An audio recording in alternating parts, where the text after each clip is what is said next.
Un saludo muy especial para todos ustedes, agradecerle por tenernos aquí, digámoslo así, y muy contentos de estar, así sea un pequeño momento en Pisa. Grazie per essere venuti, ringrazio tutti, sono contento di essere qui anche se solo per un momento breve in Pisa. Tra l'altro ricordo che il Tour de Force italiano lo stiamo facendo noi, ma lui fa quello europeo, perché ha fatto il Giro della Spagna, poi il Giro della Germania, adesso è qui e poi andrà in Francia. Y en efecto, yo no soy actor profesional, llegué a la película por una causalidad o por el azar. Sì, io non sono un attore professionista e ho interpretato questo film per una casualità o causalità. Sí, y entonces, bueno, presenté el casting porque un sobrino de mi esposa tuvo contacto con el casting porque Simón y él son amigos y Carlos Eduardo es músico y Simón pretendía que él hiciera la música, entonces le entregó el guión, el primer guión, y Carlos Eduardo leía el guión y me veía bien ese personaje. Sì, allora è successo che sono arrivato a fare i provini perché il nipote di mia moglie era amico del regista Simon Mesasoto ed è un musicista e Simon Mesasoto gli ha chiesto di scrivere le musiche per questo film, le musiche originali ovviamente, alla fine c'è Jeanette con altre cose. E quando ha letto la sceneggiatura, mentre già la sceneggiatura e preparare le musiche, ha capito che questo personaggio descritto assomigliava molto a Ubeimaro. Entonces, bueno, presenté el casting 2 veces con guión y sin guión, me escogieron y ahí sí empieza el trabajo con lo del personaje. Fueron 2 meses previos antes del rodaje de ensayos. Sì, di provino in provino alla fine mi hanno scelto, durò más que un año il periodo. Antes del ensayo. Exacto, antes de más de un año que no me llamaron y todo eso. Sì, e comunque dopo questa serie di provini e attesa della decisione finale, che è durato più di un anno, è stato scelto. E a quel punto hanno organizzato 2 mesi di prove per avvicinarsi lui al personaggio prima di iniziare le riprese. Entonces fue un trabajo de mucha entrega, porque como soy neófito en la actuación, pues me tenía que, no sé cómo lo entenderán, empelicular con el personaje y tratar de ser uno solo.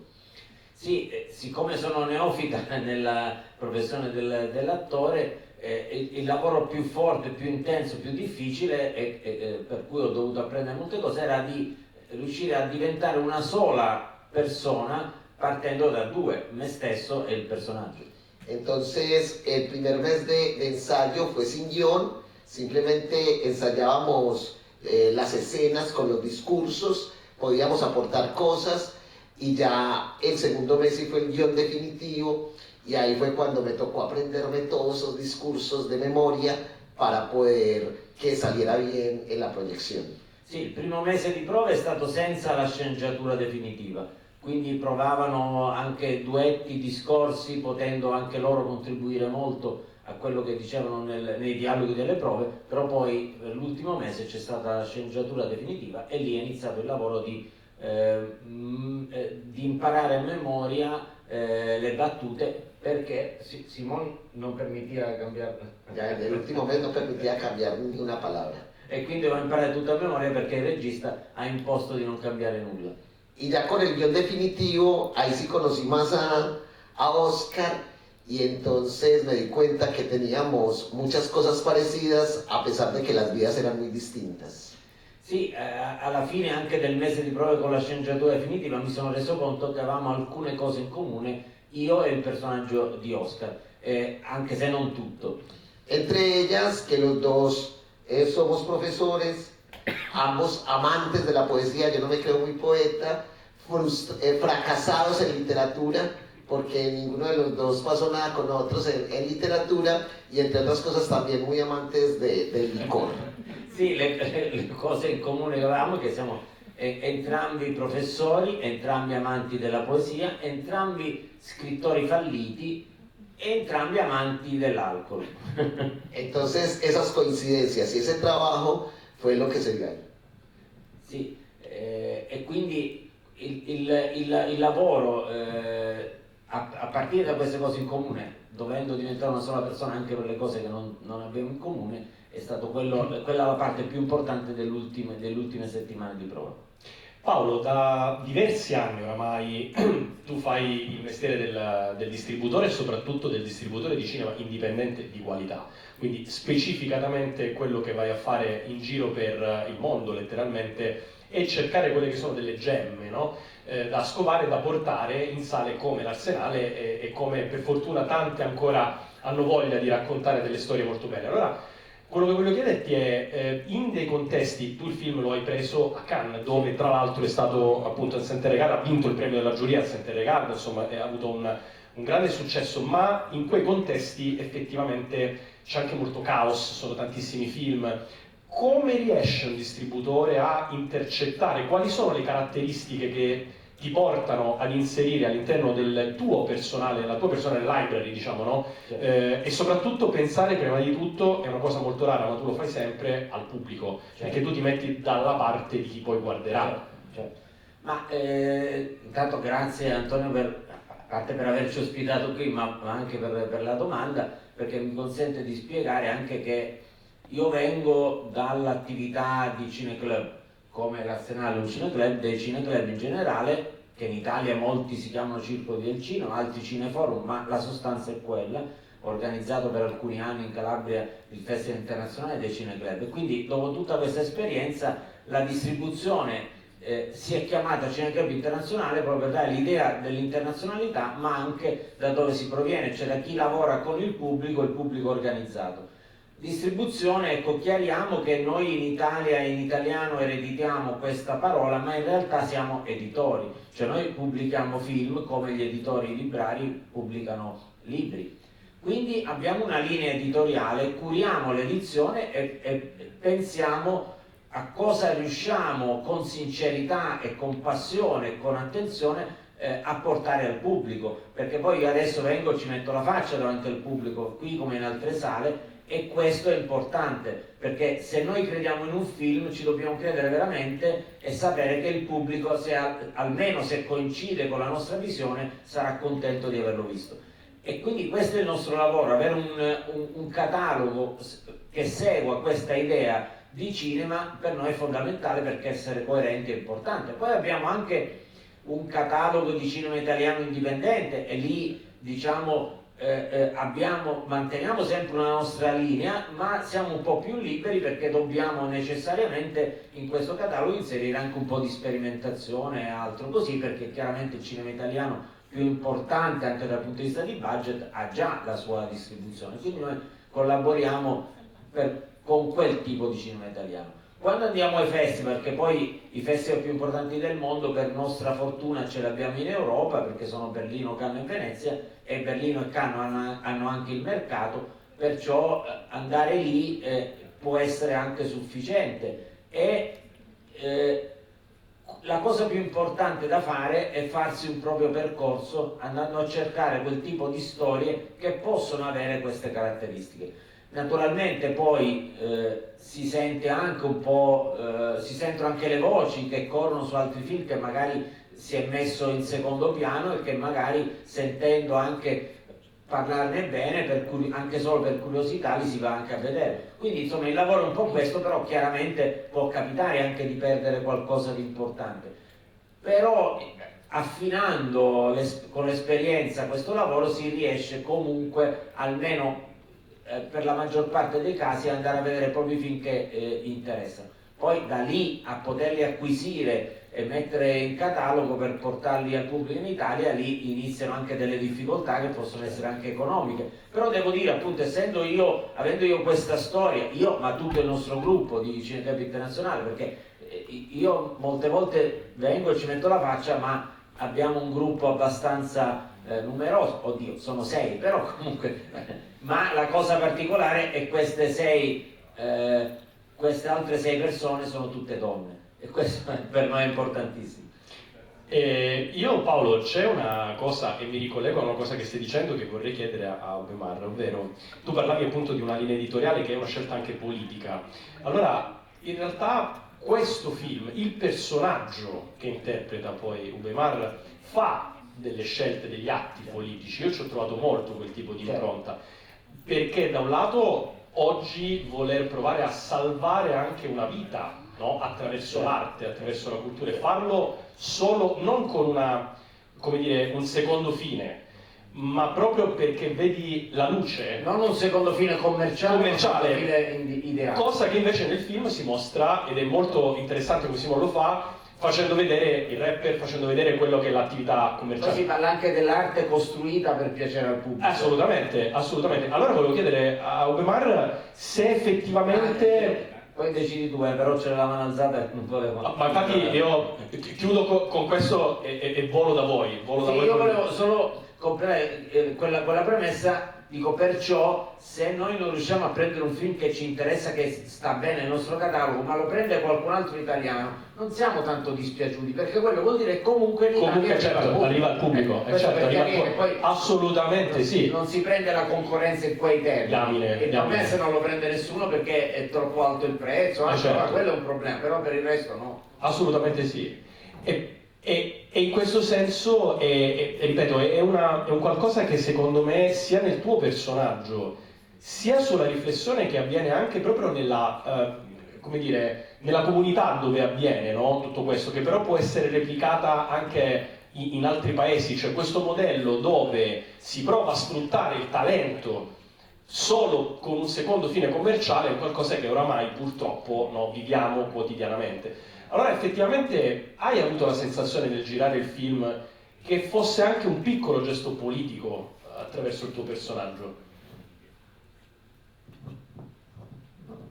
Bueno, yo realmente no trascendí mucho en pensar si era un gesto político o no, pero sí escuché a Simón Mesa que no quería perder el norte del cine-arte, pero sí quería conectar al público en general con la película. Yo creo que hay un gesto político también muy bello de democratizar un poco el cine y que no sea solamente para especialistas. Sì, ecco, non ho perso molto tempo a domandarmi se fosse un gesto politico, però effettivamente il regista Simone Mesasotto non ha mai perso la stella polare dell'arte, ma senza escludere la capacità di arrivare al pubblico, e in questo senso questo mi sembra un gesto politico e democratico, cioè pensare anche al pubblico pur mantenendo l'idea dell'arte ben salda.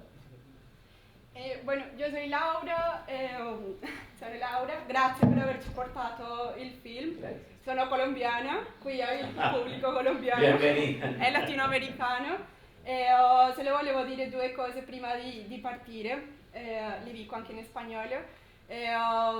Me gustó muchísimo la película y gracias por habernos traído algo más que no fuera las típicas temáticas que se muestran de nuestro país.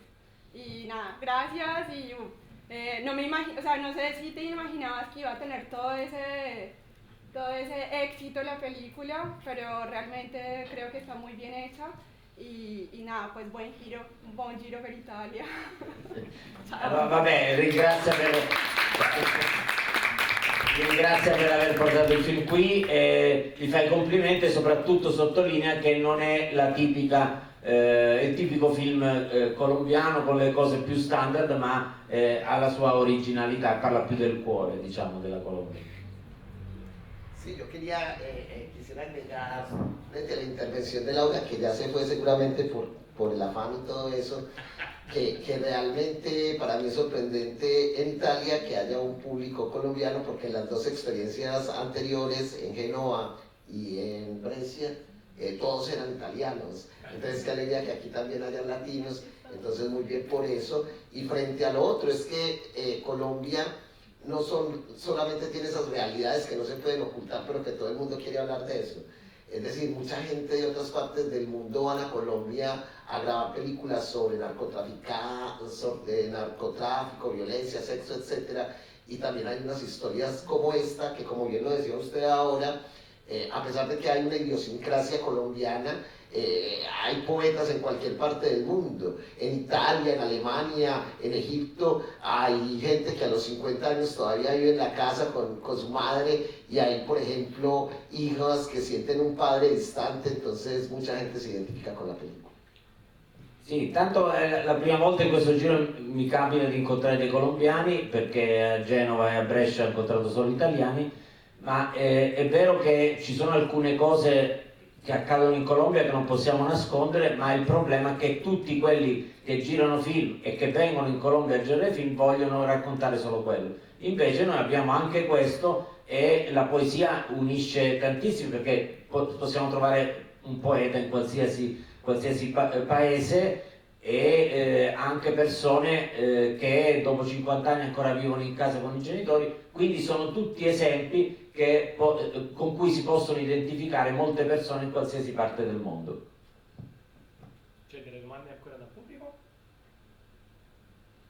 Però ecco, una classica domanda al pubblico, richiesta al pubblico, a maggior ragione se è colombiano o latinoamericano, di fare un po' di passaparola, naturalmente, che voi vedete l'anteprima, ma spero che poi riusciate a far venire a vedere il film anche molte altre persone.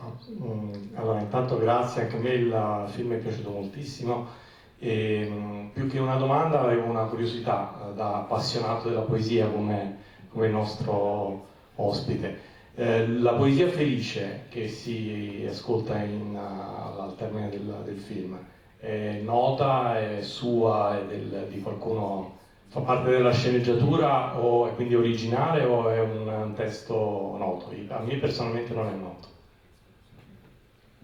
Fue muy curioso porque esa poesía la hizo Simón Mesa, el director, pero a posteriori del film. Es decir, después del rodaje, más o menos 25 días después de que terminamos de rodar, Simón nos llama a quien hace las veces de Yurladi y a mí para que hagamos la voz en off de ese último poema que él pudo escribir al finalizar todo el trabajo para darle la puntada final a la película.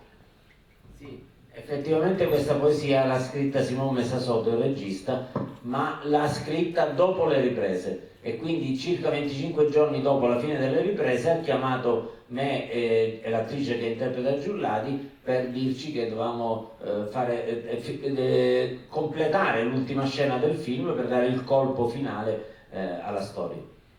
Pero también a usted como amante de la poesía y a los que están aquí, quiero compartir un poema de Carlos Enrique Ortiz con la traducción de nuestro amigo Guillo. Allora, per lei che amante della poesia e tutti gli altri che comunque amano la poesia, vorrei proporvi una poesia di Ortiz che adesso ci traduce Guillermo e che poi reciterà Ubemar. Y es a propósito pues de lo que estamos viviendo infortunadamente en el planeta en este momento. Dice así: A proposito dell'attualità mondiale.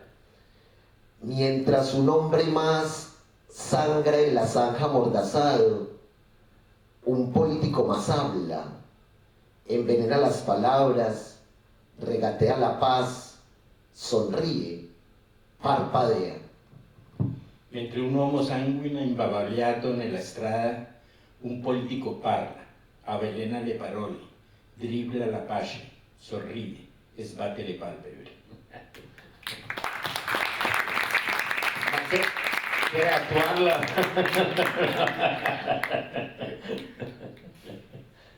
Allora, vediamo se c'è ancora qualche curiosità da parte vostra. Se no, una cosa ancora io voglio chiedere e riguarda il corpo dell'attore, perché è un film che è fatto tanto di parola, naturalmente non potrebbe essere diversamente un film sulla poesia, però è un film che parla soprattutto attraverso i gesti e attraverso la postura che Ubemar, come dire, restituisce interpretando il personaggio. Allora volevo chiedergli quale tipo di lavoro è stato fatto proprio on stage, proprio in campo, sul set appunto con il regista, con Simón, perché effettivamente tutta una serie di emozioni tu sei in grado di restituirle solo attraverso un gesto, solo muovendo a volte delle spalle, solo chinando magari un braccio, che è qualcosa che succede solo ai grandi attori. Sí, yo lo hice muy inconscientemente, pero también fue producto de ese trabajo con los entrenadores de actores. De hecho, yo también soy un poquito encorvado, por ejemplo, pero ahí como que exageré un poco más. pero tuvo que ver mucho con esa preparación que hicimos, pero también creo yo, y me he dado cuenta posterior al rodaje, que también tenía que ver mucho como con esa carga, sobre todo con lo encorvado, de la responsabilidad que tenía. Entonces fue una cosa muy inconsciente, pero básicamente sí fue un trabajo que se hizo gracias a Catalina Arroyave y a otros entrenadores que más o menos nos guiaban, y Simón también fue fundamental, porque el director me decía, parece así, haga así, no, haga de otra manera, y como yo no soy actor, pues yo me dejaba dirigir. Sì, una parte della preparazione ai gesti, al corpo è stata fatta con dei preparatori proprio degli attori, perché molta parte del cast, questo lo aggiungo io come nota, molta parte del cast è di non attori professionisti. E poi anche quei pochi attori professionisti hanno aiutato gli attori non professionisti a saper utilizzare il corpo e i gesti. Però quello che ho fatto l'ho fatto incoscientemente, non consapevolmente. Solo dopo mi sono reso conto che forse il peso della responsabilità, anche della responsabilità del personaggio che portavo addosso, mi portava a piegarmi, a curvarmi. Un po' la tendenza ce l'ho, però è chiaro che nel film l'ho accentuata, ma probabilmente, pensandoci dopo, è stato anche il peso della responsabilità. E poi è stato fondamentale Simon Mesasoto, il regista, perché lui mi diceva esattamente quale gesto fare. Podemos contar que también en el baño. No, es que cuando estamos orinando, entonces él dice, bueno, ¿usted cómo orina? Y entonces yo, cuando estoy borrachito, apoyo así la mano para orinar, y dice, ¿es que usted orina así? Sí, no, así no, orina así. Entonces él dirigía todo eso, pero vale la pena aclarar que ahí también tuvimos un doble que de alguna manera me reemplazó con su órgano reproductor masculino. Sì, no, effettivamente l'aneddoto è che lui istintivamente aveva fatto la scena dove urinano, però poi Simone Santo ha detto no, così non si fa, si deve fare in quest'altro modo, e che non aveva indicazioni precise anche in quella scena. Però le inquadrature sono su parti del corpo di controfigure, non è lui. Bene, io voglio fortemente ringraziare, vi chiedo un grande applauso per Ugo Aymar, per Paolo, grazie Guglielmo per l'aiuto, e davvero voglio ritornare a quello che diceva Paolo un attimo fa, perché chiudiamo sempre gli incontri in questi casi. Il cinema indipendente, il cinema bello soprattutto, ha bisogno del forte passaparola. Il film è, come sapete, in programma questo fine settimana, per cui spargete la parola, perché davvero, e non solo per Pisa, ma davvero, ecco, per sostenere quello che è l'impegno di chi porta in sala i film veramente fate belli. sapere agli amici il piacere che avete provato nel vedere questo film, così poi ne potrete parlare insieme. Grazie davvero, grazie a tutti voi, grazie davvero. Muy amable.